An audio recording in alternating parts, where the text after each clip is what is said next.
É um detalhe, né, mas centro cerebral. Aqui entra uma anotação importante. André Luiz chama esse centro de centro cerebral. Porém, um grande estudioso do espiritismo da Federação Espírita de São Paulo, o comandante Edgar Armon, no início do século XX, conhecido por seus profundos estudos, ele também chamou esse centro de frontal. Então, a bem da verdade, aqui está porque é o nome pelo qual é mais conhecido. É muito difícil alguém falar sobre centro cerebral. É o frontal, porque está na fronte, está na testa, né? Por isso que está aqui lançado. Situa-se ao nível do lobo frontal, entre as sobrancelhas. É contíguo, né? É ao lado, como está vendo a figura à direita embaixo, vejam só onde está a glândula pineal em vermelha, e o hipotálamo ou hipófise, ali logo a seguir, embaixo à esquerda. É contíguo ao coronário e coordena a visão, a audição, o tato e a vasta rede de processos de inteligência que dizem respeito à palavra, à cultura, à arte, ao saber. Comanda o centro frontal, os 5 sentidos. Também responsável pelo funcionamento do sistema nervoso central e dos centros superiores do processo intelectivo. Tem ligações com a hipófise, também anteriormente chamada de pituitária, é uma glândula mestra que secreta hormônios para outras glândulas e é responsável pelo crescimento e controle de todo o sistema endócrino. Fugimos aqui de entrarmos em detalhe sobre o funcionamento de cada glândula dessa, que requer um conhecimento médico. E apenas uma consulta ficaríamos na superficialidade ou ainda falarmos algo de forma indevida. Essas informações mínimas são as necessárias para nós, mas o que elas nos trazem de uma visão mais abrangente é que a importância, né, dessas ligações com o corpo físico e os reflexos que os nossos pensamentos e emoções têm sobre a nossa saúde. O tempo todo é o que vai comprovar essas especificações que aqui faremos sobre cada centro de força. Vejam que, ainda reiterando o dito anteriormente, André Luiz fala que há uma perfeita sintonia de atividades entre os centros coronário e cerebral. Nós vimos aí que o cerebral ou frontal, ele é responsável por todas as funções intelectivas, né? Sistema nervoso. Então vejam que ele, junto com o coronário, coordena a manifestação do espírito, se assim podemos dizer, no corpo físico. Então vejam que ainda diz André Luiz. Por intermédio do coronário, a mente administra seu veículo de exteriorização, que é o corpo físico, a mente espiritual.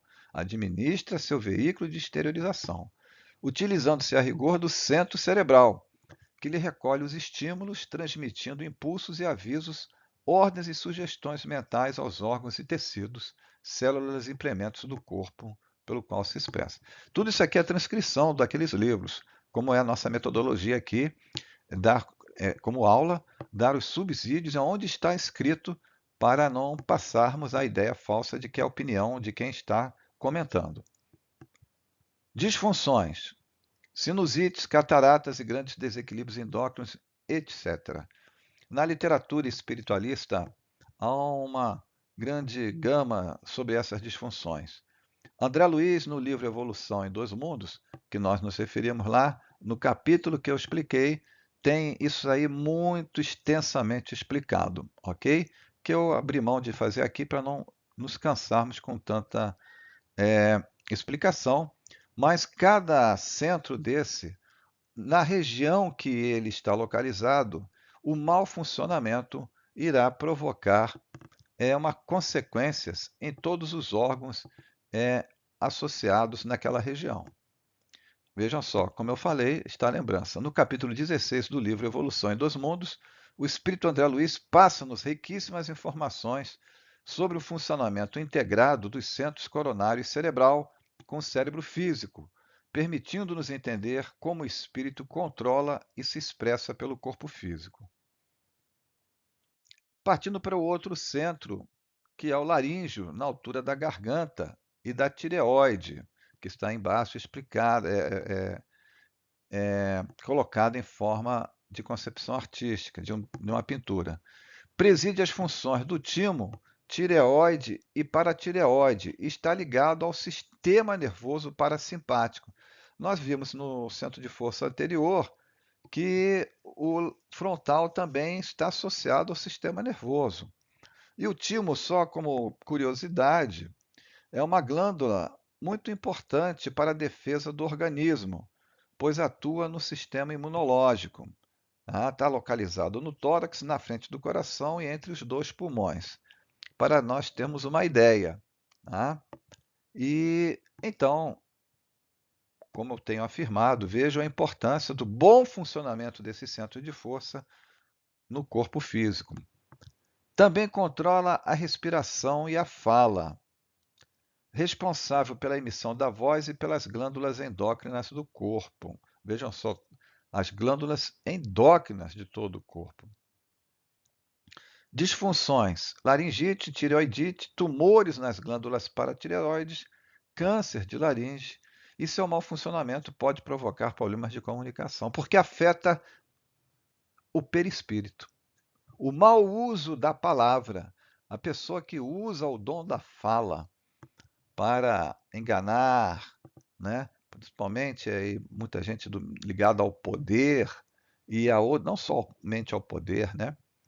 Mas ela danifica o perispírito, como nós veremos também em aula sobre esse assunto. Centro cardíaco. Agora nós vamos falar menos de cada centro. O centro cardíaco está localizado na altura do coração, responsável pelo funcionamento do aparelho circulatório. Já sabemos o porquê disso. Todo o sangue passa pelo coração.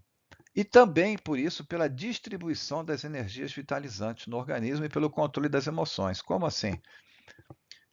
Lembrando aí aulas anteriores sobre o assunto, as energias chegam do alto para o centro coronário e pelos nadis ou nadis descem para todos os centros de força, que são mais de 750, chegando até as hemácias, que são as células do nosso sistema circulatório, né? Do nosso sangue, melhor dizendo.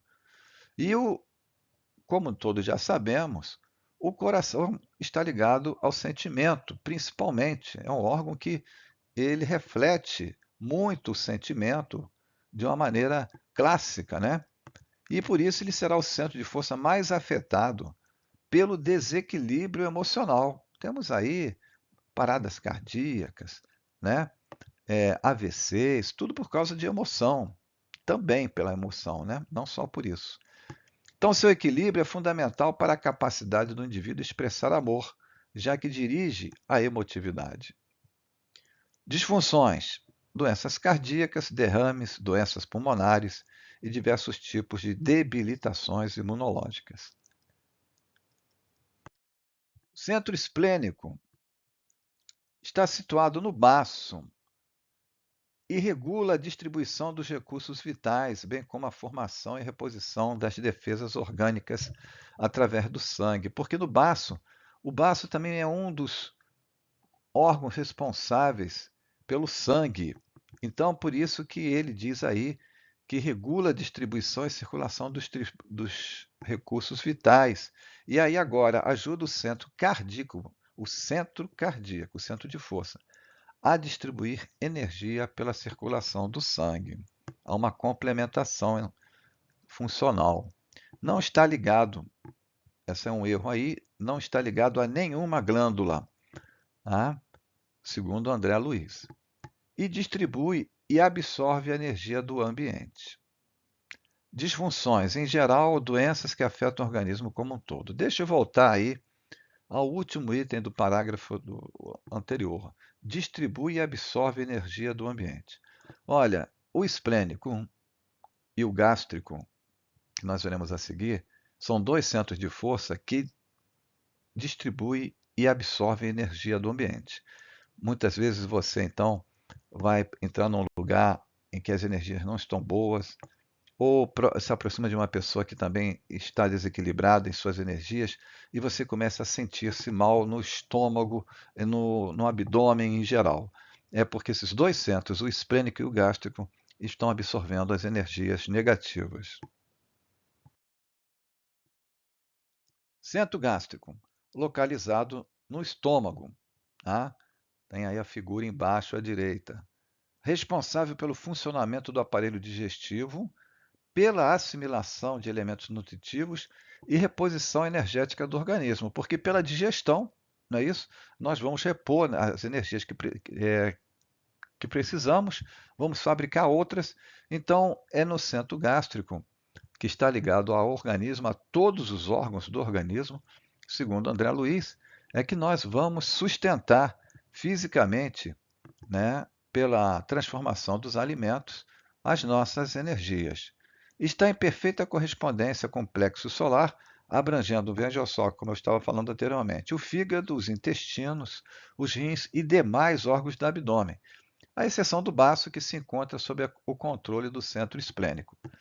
Apresenta algumas transformações fundamentais depois da morte carnal, principalmente devido à diferenciação dos alimentos de que se provê. Ou seja, no mundo espiritual, não vai ter alimento como aqui. Nós vamos também estudar isso, se eu não me engano, na próxima aula.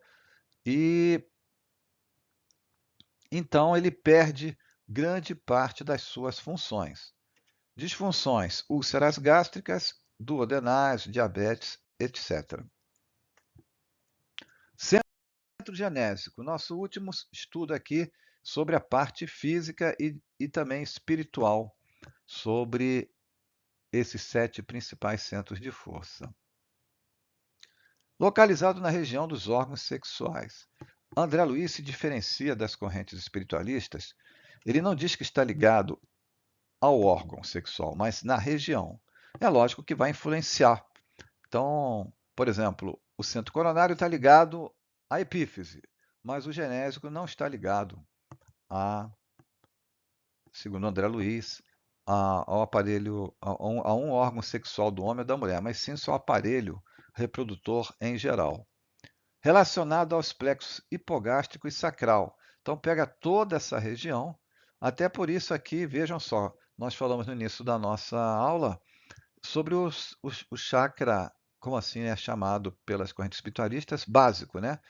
Então, André Luiz já aborda aqui no centro genésico as funções que outras correntes espiritualistas falam que são do chakra básico, ok? Aqui ele diz que são do genésico, do centro de força genésico.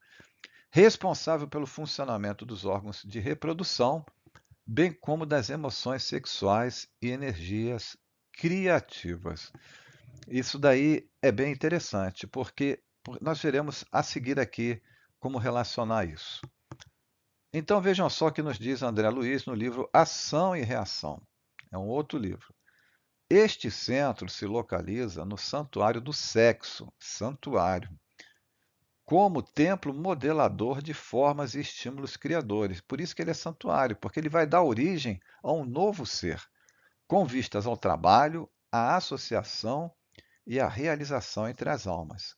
Agora vejam aqui que interessante.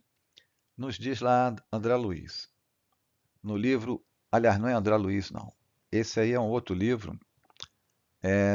O título está lá embaixo, na última linha. O Sexo Além da Morte.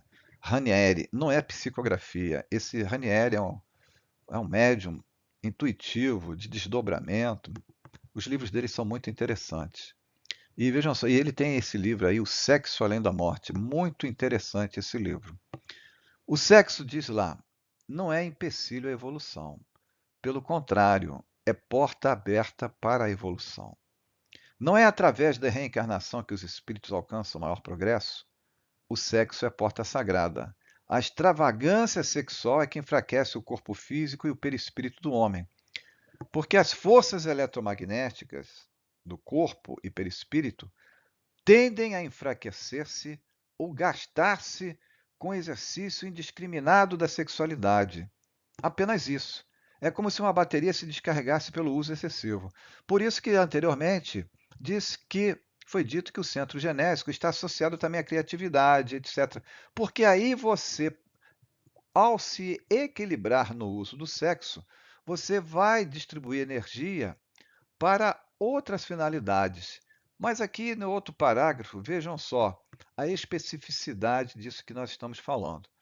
O cérebro material, sem a carga eletromagnética necessária, enfraquecido, não tem condições de alçar voos para o pensamento mais alto. Ou seja, se você está viciado em sexo ou fica só pensando em sexo, você não entra em sintonia com o plano mais elevado da vida. Daí terem os religiosos do passado caído na situação oposta e absurda de tentar a castidade absoluta. Para manter-se uma absoluta castidade, também é necessário que o ser tenha progresso, evolução espiritual, no sentido de que ali eu não preciso do sexo para me equilibrar. Essa é a grande dificuldade da humanidade, vou colocar aqui em geral, de achar que Jesus precisava ter tido relação sexual, que outros missionários também. Esses espíritos não precisam mais disso. Estão num outro nível. Não é? Nós vemos aí esforços de estudiosos tendenciosos a criar uma ligação entre Jesus e Maria Madalena. Não, porque não tem como um homem. Ele era homem no final e tem que ter. Não tem. Ele é um espírito, é o guia espiritual da humanidade. Ele já sublimou tudo isso. Né? Chico Xavier também não precisou casar-se. Divaldo. São espíritos muito elevados.